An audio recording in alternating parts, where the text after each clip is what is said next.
art of horsemanship. You know, when you see the word horsemanship in people's barn names or program names, it's almost like you're supposed to assume you know, where you might not even ask, well, what does horsemanship mean?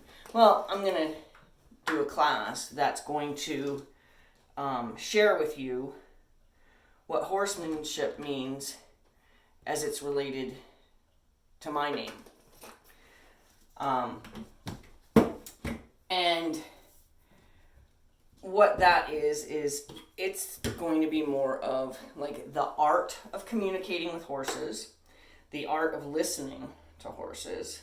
It's going to cover subjects like what to look for when our horses are desperately trying to communicate with us, what to look for when our horses are casually trying to communicate with us, what to look for before we upset ourselves and the horse with a misunderstanding, and how to stop and say, well, what did I say? What could I have possibly said that the horse perceived as something different than what I meant? And is it fair for me to say, even though they might have responded appropriately to what you said, is it fair to be mad and say that's not what I meant? I want to create a community of people that look forward to coming monthly, bi-weekly, weekly, might even go ahead and make a youth group as well for those who maybe prefer to be amongst their own age, you know, kids that want to do it too, but don't really necessarily want to sit in a group of adults. So the plan is, and I've had a lot of good feedback about it, so what I'm gonna do is I'm gonna figure out the time frames, but we're gonna go to the clubhouse first and have a classroom experience where we're gonna go over like the specific things. We might do some simulations. We might do, some very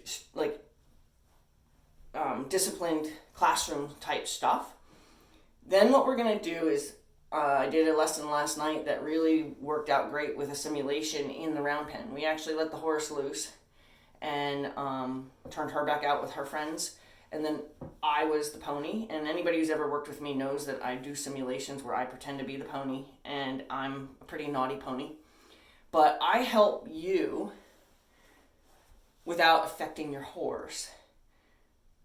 Fine-tune your language, fine-tune your energy, fine-tune your intention without having any impact on the horse. And I also have an opportunity to give you a feedback from what I'm seeing in the perspective of the horse.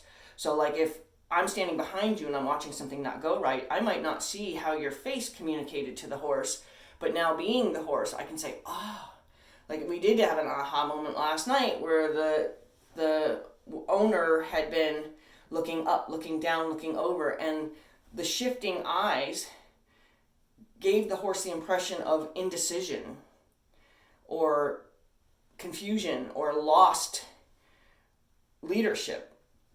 Therefore, the horse thought to leave.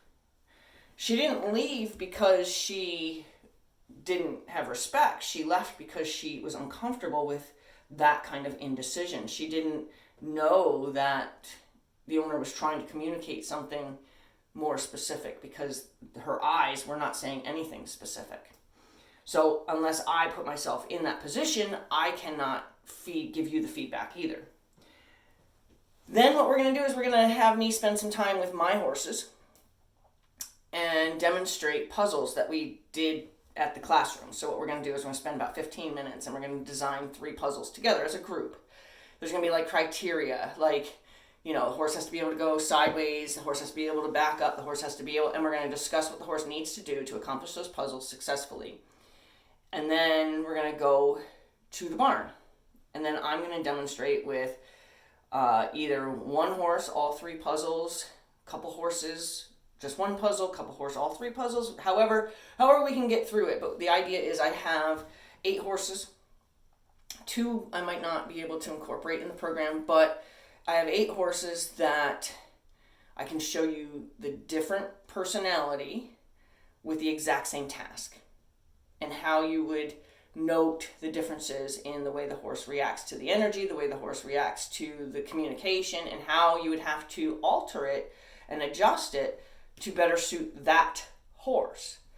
And then from there won't be a Q&A there unless we do a Q&A after the horse has been put away and we're still in the barn. That's fine. But what I'm going to ask is people, I might even have like giveaway little notebooks that have like my name on them or something like that, that we're going to write down a question that we saw that came up and write down kind of like a timestamp, like what was happening. So that way when we do the Q&A as a more formal thing, you can kind of bring everybody that's in the group back to the moment so we can all kind of revisit what you saw, and maybe they can get back there too and see it again themselves and be like, oh yeah, I was wondering about that too. And then my ultimate goal is to be able to go back to the community center, go back to the clubhouse, whatever I'm going to start calling the place, and we're going to do like a game night. I thought about doing one of those paint and sip things, or sip and paint things, whatever those things are. You know, I love when people post those pictures of having gone to those events, and I'm like, that would be cool. I don't know enough about it. If there's somebody you hire that comes and does that for you or whatever, I'll have to look into that, but I really would like to do something like that. And I'm thinking like a potluck dinner kind of thing. So I'm really thinking about trying to create a community of horse lovers. And the cool thing about that is you don't have to own a horse. You don't have to have access to a horse. You don't have to even have the confidence to go up and pet a horse or handle a horse. All you have to do to fit the criteria of this program is to love horses. And we want you here.